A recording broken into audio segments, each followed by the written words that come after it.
All right. Let's get back to proving that definable functions are piecewise continuous. So last time I got confused in the middle of this proof. So let's finish it properly. So we had a definable function on some interval, which was always bigger than x. And we wanted to show there exists some subinterval j such that, and a constant c, which is bigger than the supremum of j, such that f map j is something strictly bigger than c. And so we had two cases. Let me just go over it again. So low log we wrote I is this interval AB.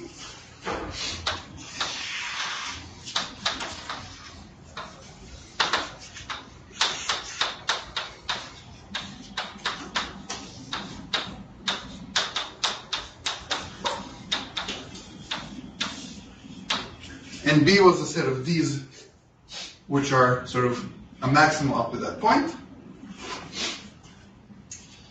In case 1 was that B contained some interval.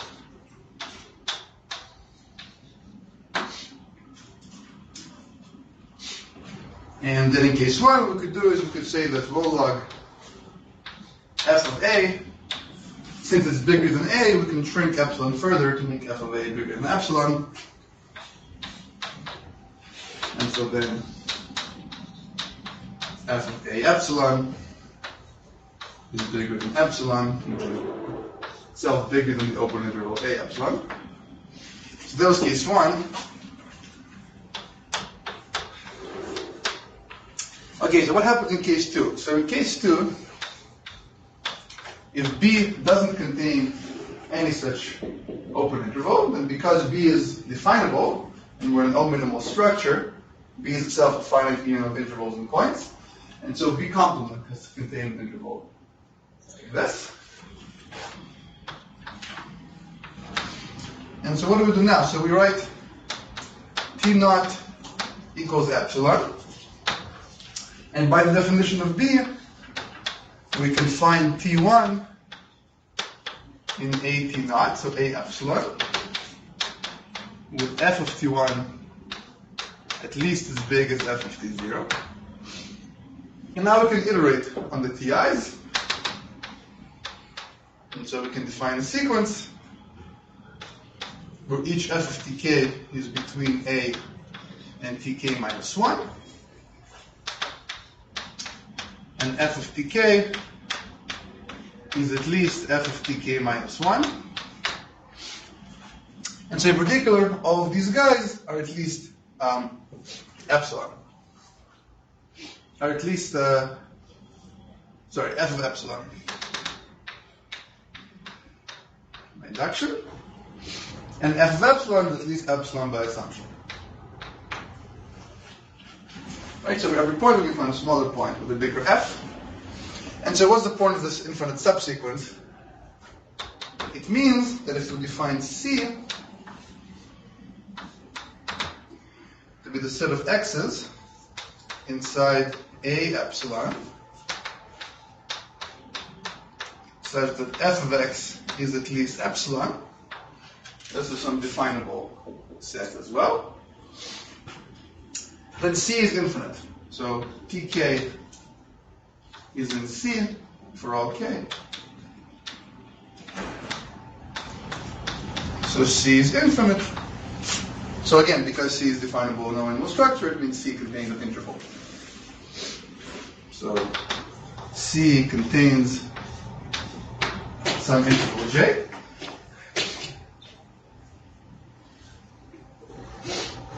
And so j is the interval inside A epsilon, all of whose values are bigger than epsilon, and this gives us what we wanted to prove to begin with.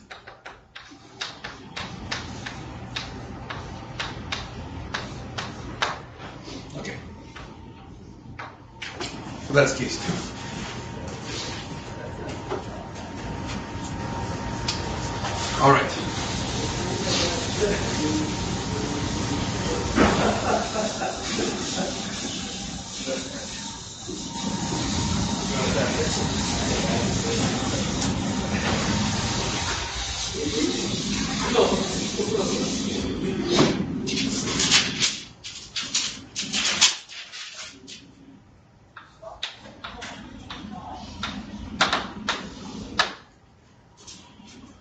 Now the corollary of case 2, so again, take I to be an interval.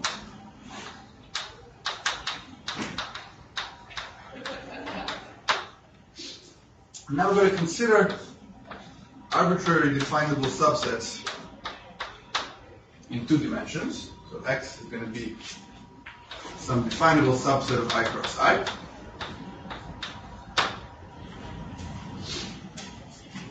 So then the claim is that there exists, so then there exists an interval J inside I such that the set of pairs x, y such that x is less than y, and these guys are both in J,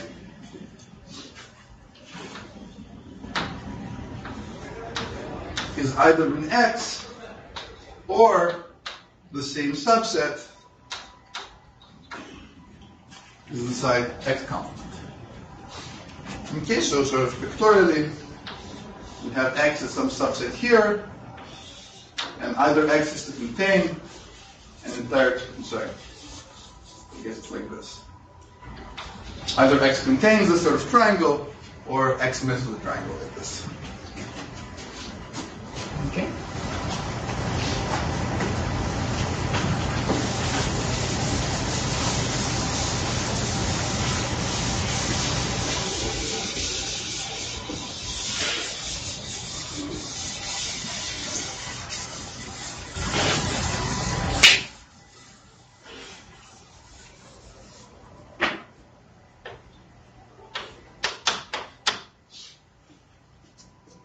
Okay, so let's prove it. First in notation, so we'll define x of A just to be the fiber of x on A.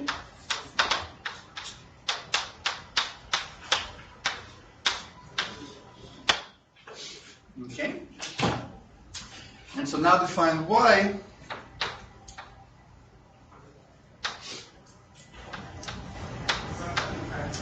to be the set of A in I such that there exists an epsilon bigger than A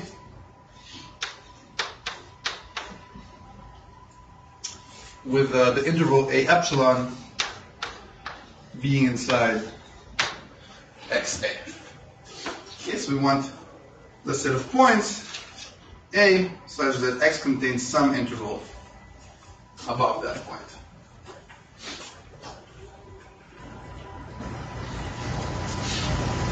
Okay.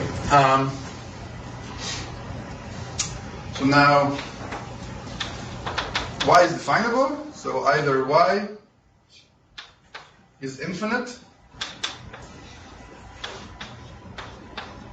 or y complement is infinite.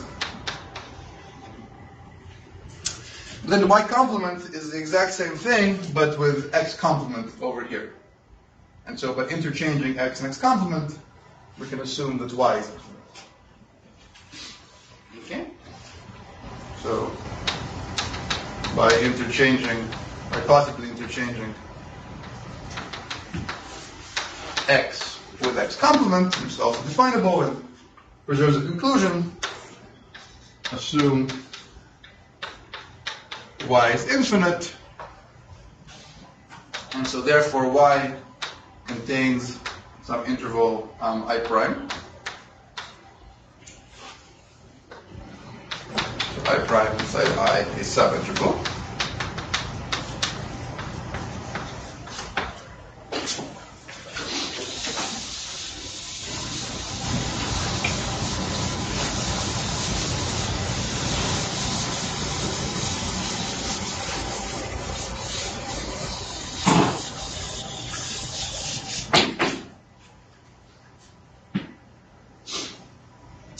Okay, so now for each A in I prime, we know that there's some epsilon above A, such that A epsilon inside the fiber. Now the trick is we want to define one canonically. So we define f of A to be the supremum of all epsilon in I prime such that A epsilon is an XA. Okay. So this seems to be a useful trick in a lot of these groups, taking the supremum of something to get to a function. All right. So then by the previous lemma,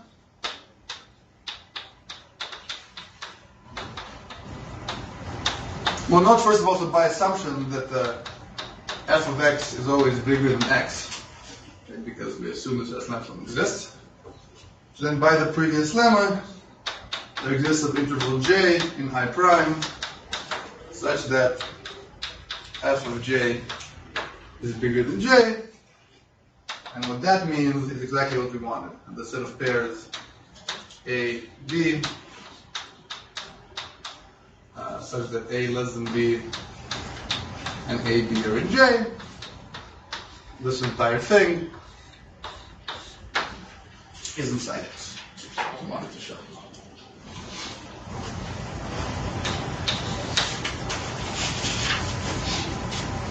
Okay.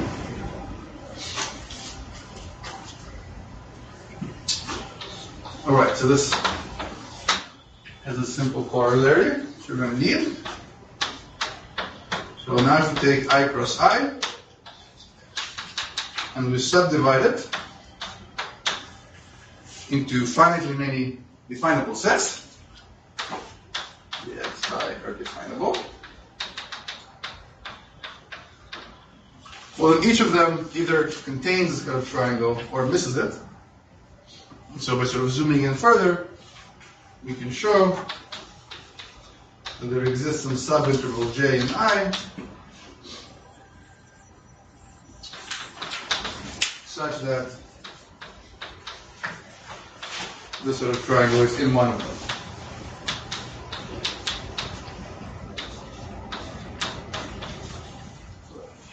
There exists some j in I, and there exists some k. Which are the sort of intervals inside one of our sets. You just apply this lemma. And that can be. Alright, so now we can prove our continuity statement.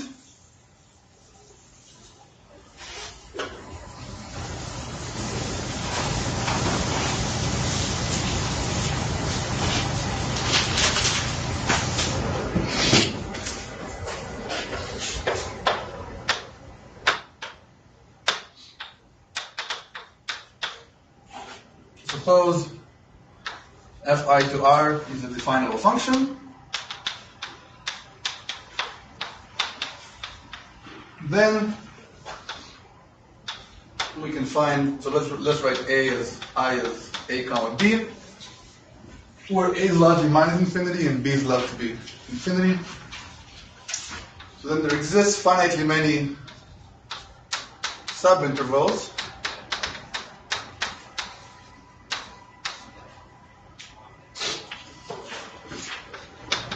let's just do this, such that on each xi plus 1, f is continuous and either is constant or it's strictly monotonic.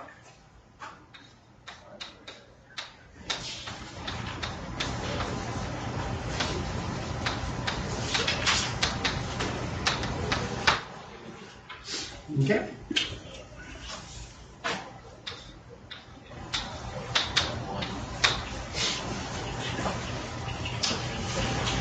All right, so the idea is we're first going to establish the monotonicity, and then we'll deal with continuity.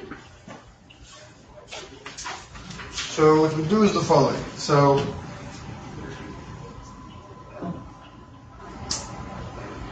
we define a square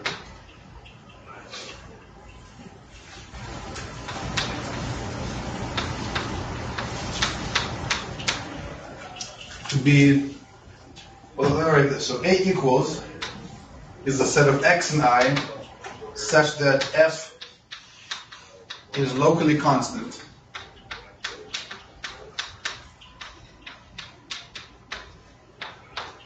around x. Okay? And now this is definable, right? What's it saying? It's saying there exists an a less than x less than b, such that for all guys between a and b, you have the same, any two of the same value. And then we have a less than, which is the same thing, but instead of locally constant, we're going to write locally increasing. And then we have a bigger than, which is the same thing, but now it's locally decreasing. Okay? So a priori, all three of these sets could be empty.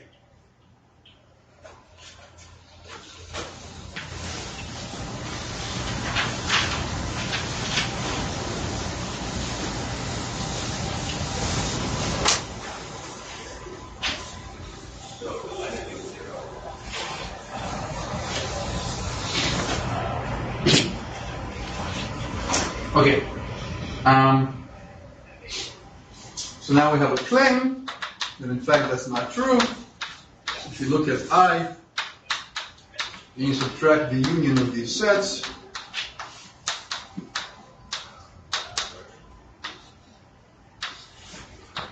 then this is finite. Okay? So that will establish the second claim over here. Okay, so then proof.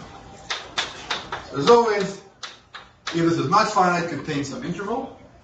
If not, then this contains some interval I prime.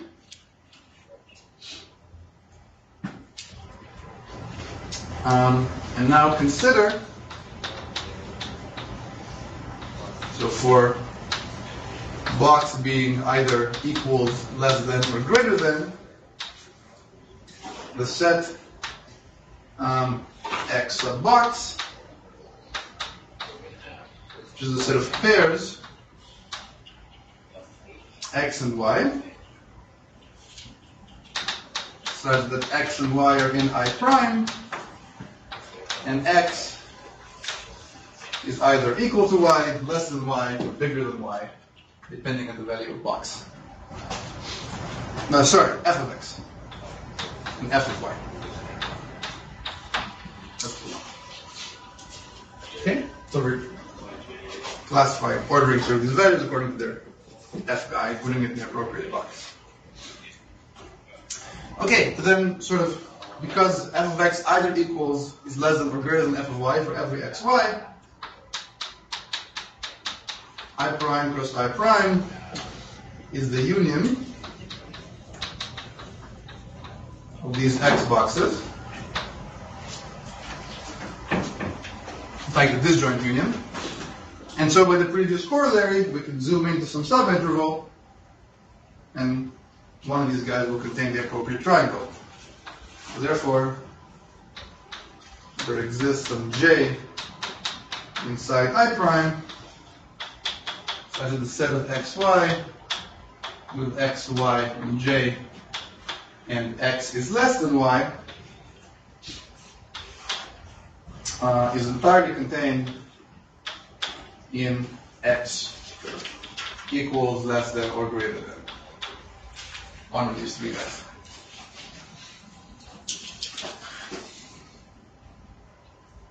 Right?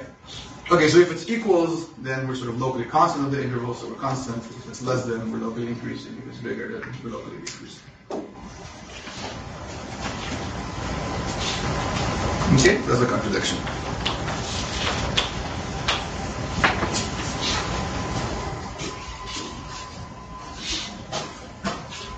So what does this mean? It means if we remove finitely many points, which are going to be these xi's, and on the complements we're either decreasing or constant.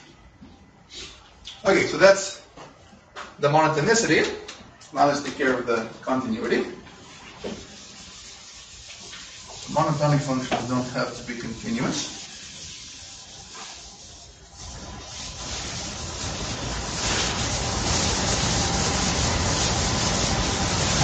Are they like somewhere continuous? Anybody know? Are monotonic functions somewhere continuous by necessity? Thought it was a brief and I couldn't figure it out. Okay, never mind. I think the set of discontinuities has measure 0. I'm sorry? I think the set of discontinuities Has measure 0? Okay. is countable. I don't know, maybe. Because it has to have only jump discontinuities. Uh-huh. Yeah, that seems reasonable. Okay, I think it's countable. Okay. So if you prove that, then that already sort of proves what we want to show in some sense. Because countable sets that are definable have to be finite. That probably works as well. Okay, but I'll give the proof that is written down somewhere, so I'm more sure it's correct. So let's take care of continuity. So wherever f is constant, it's certainly continuous. So we have to just deal with a monotonic interval. So rho log will just show that, we'll assume that f of I to r is strictly increasing.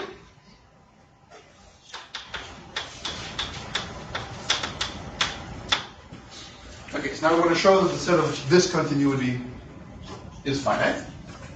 So now, so the set where f is not continuous is definable.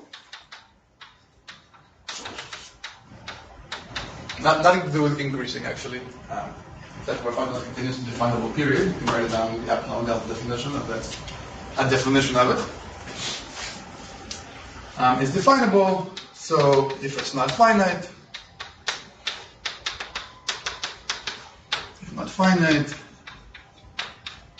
then it contains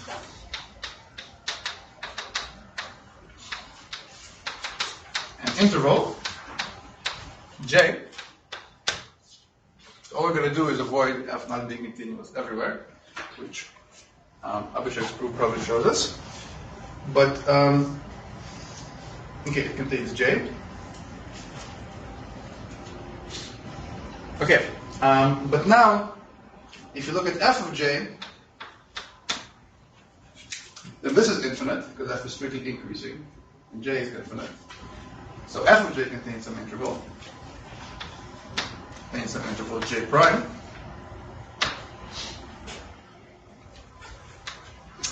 And then f inverse of J prime contains some interval, it's called I0. Okay? So now we have f from I0 is mapping onto J, and it's strictly increasing. Onto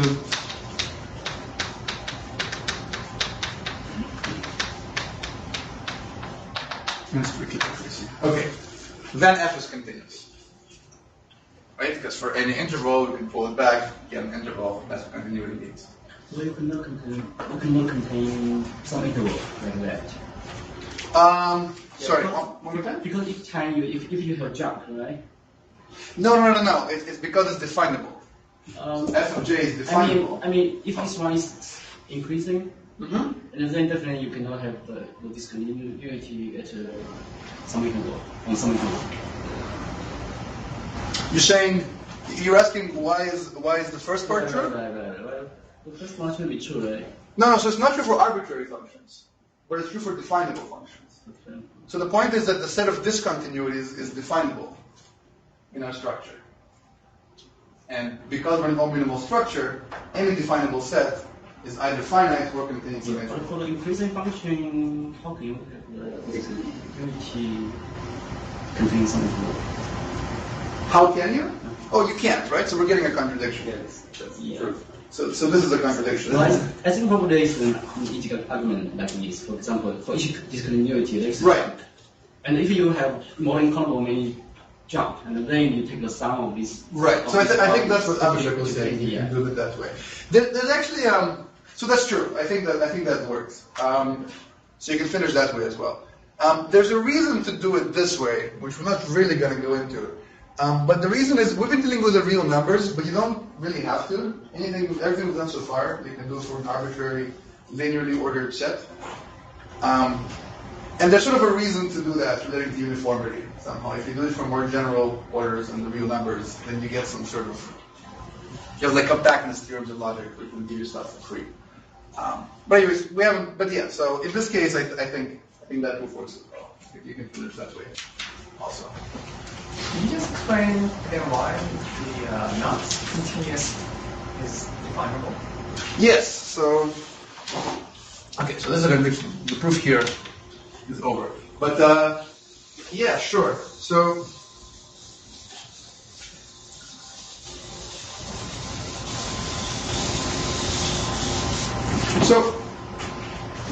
I'll just explain why it's continuous is definable, right? The constant is fine. So what does f being continuous at x mean? So the continuous part of f is the set of x, let's say in I, such that for all epsilon greater than 0, there exists a delta greater than 0, such that y is in x minus delta, x plus delta, implies f of y is in f of x minus epsilon, f of x plus epsilon, right? I think I got it right. Anyways, close to this. So now, the point is, anything you can write down as quantifiers, you can translate into the definition we gave with sets, right? Because what does for all epsilon bigger than 0 means? It sort of means you look at the projection or whatever, you look at the function of all epsilon, and you want the projection, the complement of the projection of the complement of the set you have. That's the for all. There exists is easier. There exists means you just have a projection. For all is like complement, projection, complement again. So I could write it on the board, but I'll probably mess up. But is the idea clear of how you can so, that? yeah. Okay, the structure. Yeah. Thanks. Let me just comment with this, right? So I think so to formalize it, dealing with sets in Rn is easier, but then to actually work with things, dealing with quantifiers, I find much clearer.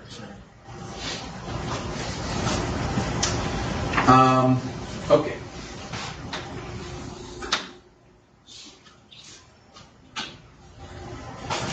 Okay, so now I want to sketch the proof of another theorem.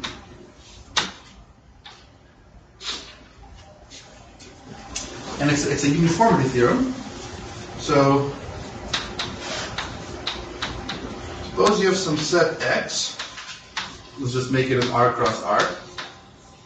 Doesn't matter. And assume that the fiber of X over each point is finite. So this is definable, of course. Otherwise it would be scary. And for all A in R, X sub A is finite.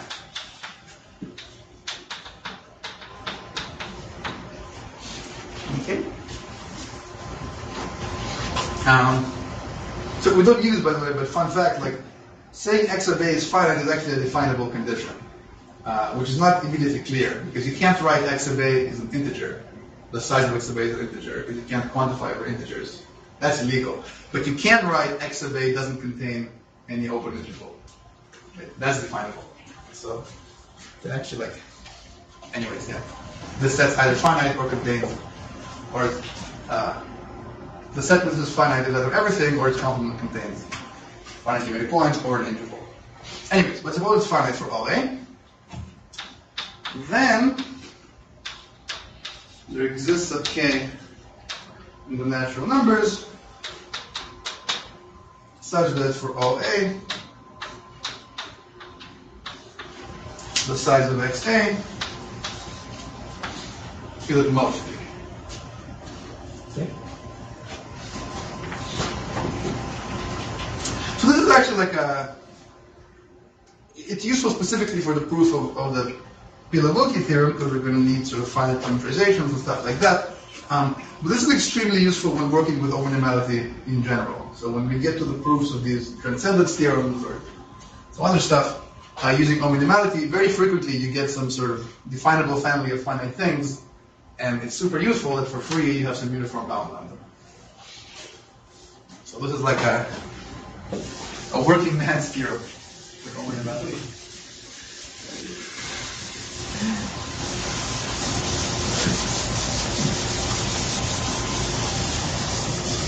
I mean, there's more general statements, not in R cross R, but sort of any definable family of anything. If you have some finite thing, they're all finite fiber-wise and uniform finite bound on them. We're not going to prove that, but it's sort of, this is a prototypical case of it. Okay.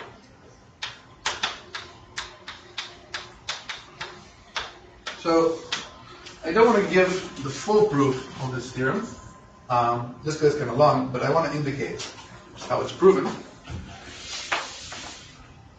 So, step one. So first we want to define this notion of normality. So we say that AB in X is normal,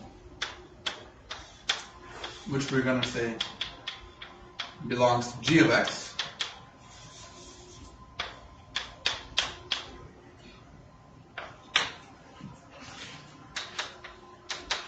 If locally around AB, the point A, the x coordinate is a function, a continuous function of the y coordinate. Okay, so if there exists some box I cross I containing AB such that x intersect I cross I is a set of points xy such that f of y is x, where f is a continuous function.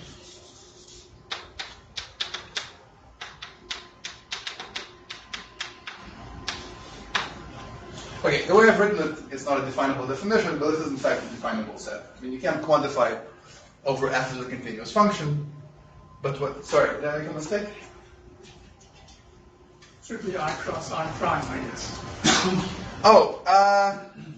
Doesn't actually matter, right? Oh, it does matter. Oh, yes, it does matter. Sorry. Well, does it matter? Yeah. So, Can't they just shrink the second coordinate so that it's fine? Am I confused?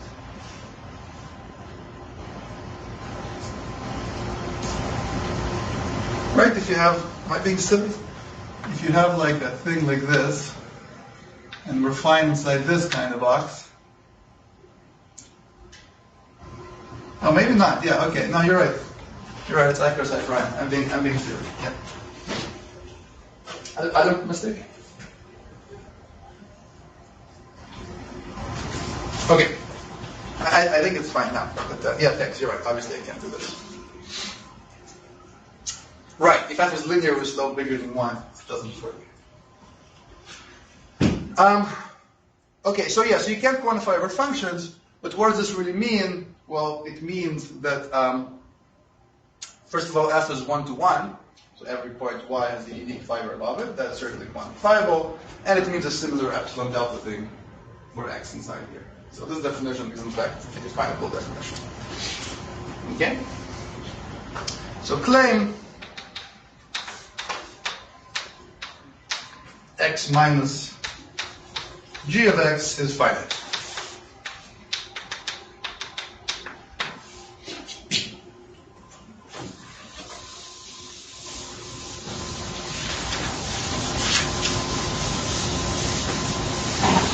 X is everywhere normal. Yeah, almost everywhere it's normal.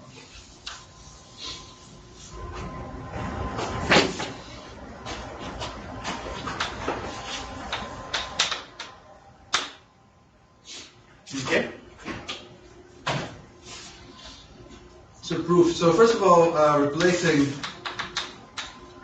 x by x minus g of x. Oh, it's enough to show that g of x is just not empty.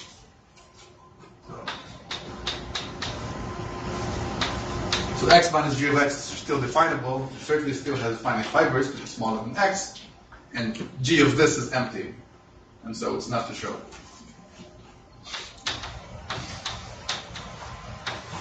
The g of x is not empty if x is infinite.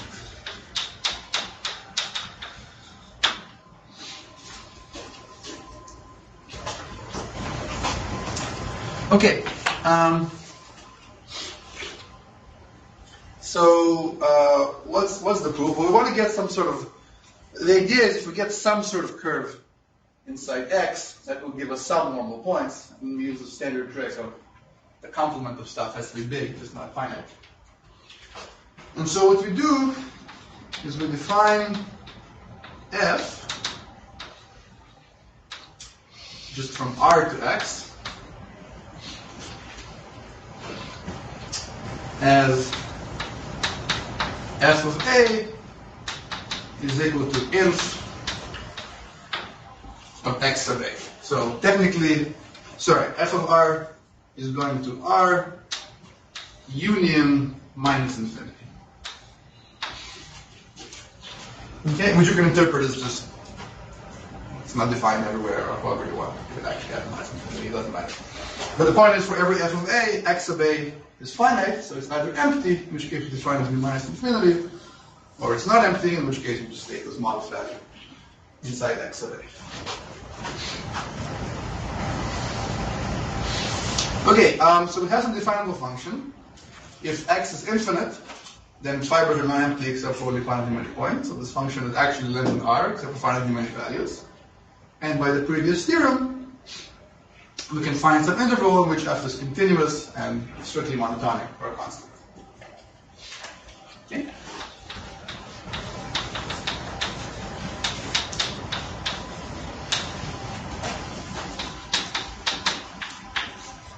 So if we go to I, f is continuous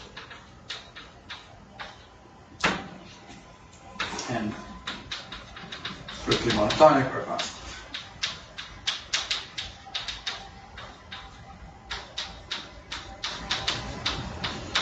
We're actually going to use the fact that it's in. We'll just use this trick to sort of get some function in here. That's the only reason we do this.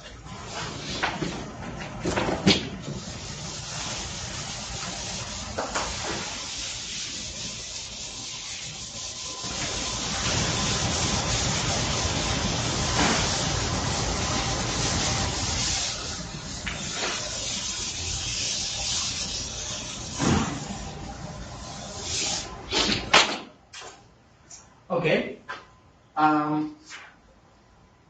So on I, f satisfies this. So now we can find a j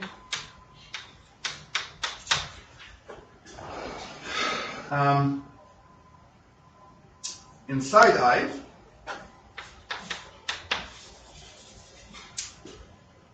such that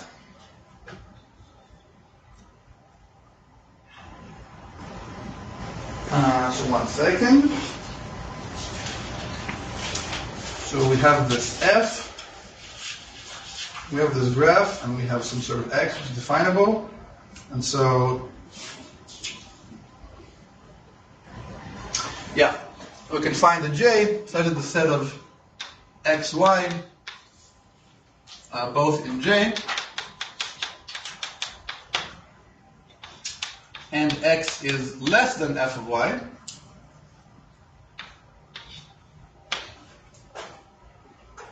is either in x or in x complement by the lemma we proved a couple of blackboards ago.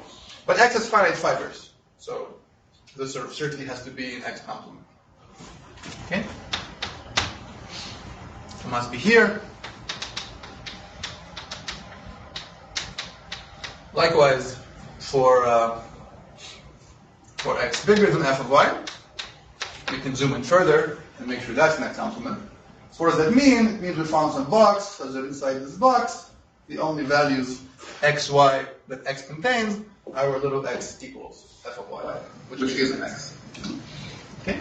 So therefore, on some j cross j prime, x is the graph of f. Okay? But that means that the normal parts of x contains the graph of x, so in particular can be empty.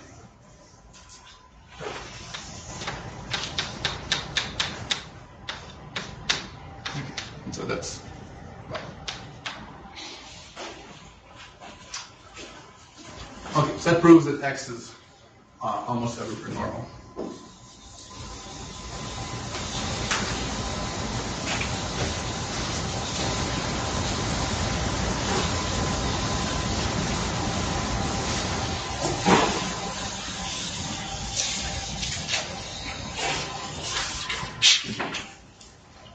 Okay, so that's sort of the hardest of three things we have to establish. So I'll write down the other two as exercises for those who actually want to see through. So exercise.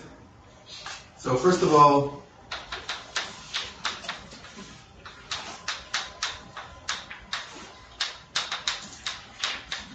the set of points P in R, so that there exists an interval containing T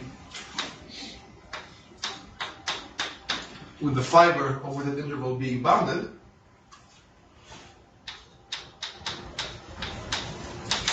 is cofinite.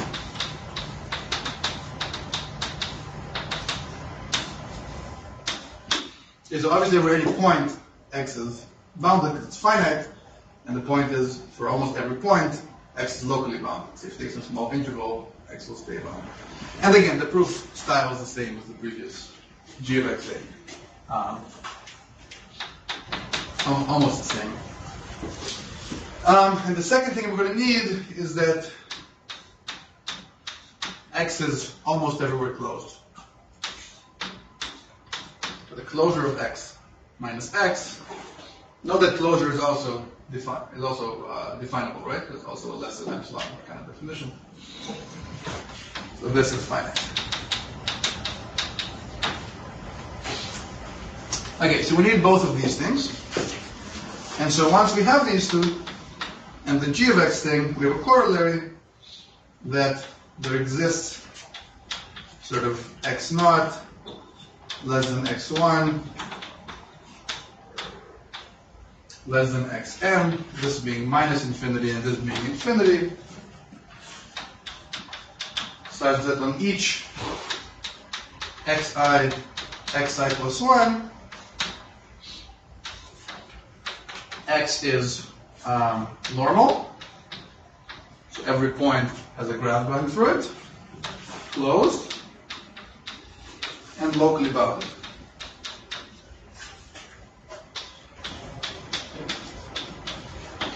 Okay, and it's an exercise in topology, so that when you have these three conditions, that in fact, on every interval, the fiber of x is the same. Corollary size of x sub a is constant.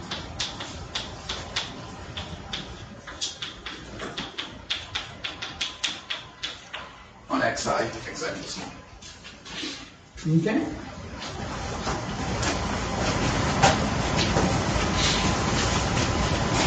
So, we're almost out of time, but if you think about it, we've proven actually more from the original statement. We've actually given a description of what such x's look like. Basically, all the R is finitely many points, together with, on finitely many intervals, finitely many graphs of continuous functions. That's all these x's look like. Okay? And so, we'll formalize this next time, but you can use this to give what's called a cell decomposition of all definable subsets x and R squared. So if we remove the condition that x now has finitely many points in each fiber, what you'd be allowed to do, I'll just draw a picture instead of giving the definition right now. So if you want the finiteness, you sort of allow to do things like this. Maybe they'll intersect once or twice or something. And now you can add finitely many points and remove finitely many points.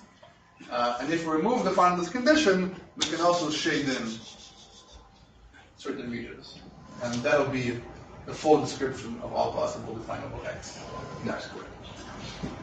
Okay, so next time we talk about these cell decompositions and differentiability, and I think then we'll be done with the survey of homonomiality.